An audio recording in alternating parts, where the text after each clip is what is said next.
Welcome to our Africa Tech segment. One of Africa's leading online shopping company was recently listed on the New York Stock Exchange. This initial public offering of the tech startup, founded in 2012, surged over 75% on its first day of trading at the New York Stock Exchange. The e-commerce platform links the listing on the NYSE to the need to showcase the digital innovation happenings in Africa. But how well will this drive opportunities to the continent? Our guest on the show today, Tochukwu Egesi, joins us to discuss how Africa can benefit from this. Thanks for joining us on the program, Tochukwu.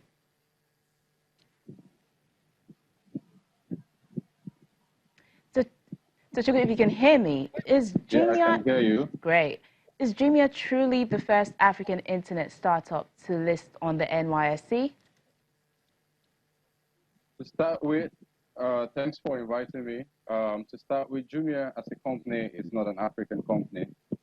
So Jumia is incorporated in Germany, and the technology headquarters is in Porto in Portugal. The administrative headquarters is in Dubai. Okay, the operational base is in Africa, where it operates in about 13 countries in Africa.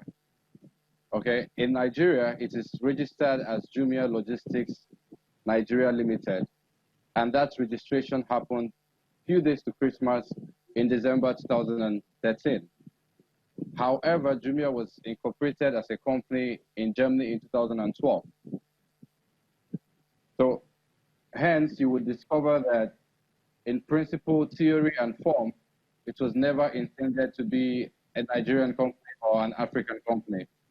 And you would also discover that in its ownership structure, okay, in its ownership structure, just about 30% of the ownership structure is South African owned. The rest of it is European owned.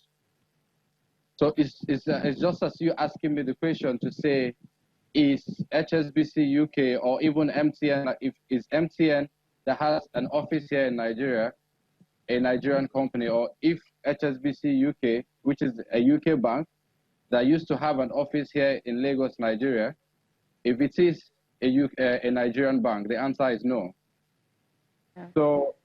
So Jumia as a company, it's not an African company, and we should not consider it to have we should not consider that an African company has been listed in New York Stock Exchange. We should say that a company with operations in Africa has now listed in the New York Stock Exchange. Also, Tochukwu, what would you say a true African startup has to do to get to that stage? I mean, what can the government do to help African startups get to that stage? So it's important that you just mentioned the government here, because the reason or what is happening in the space right now is that as long as technology is concerned, for investors, foreign investors to get involved, they want you to incorporate the company in UK or in US, in Delaware, US, or at least in South Africa.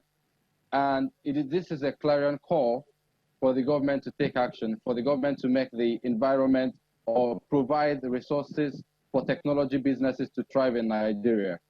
You know, and this is a country, or this is a region where the corporate governance principle is quite new to the system, whereas in other regions it's very well structured. So investors are more likely to invest in companies incorporated in US or UK or in South Africa easier than they would do for a company incorporated in Nigeria. But where the value proposition is strong, they will encourage the company to go and reincorporate in US, UK, or in South Africa.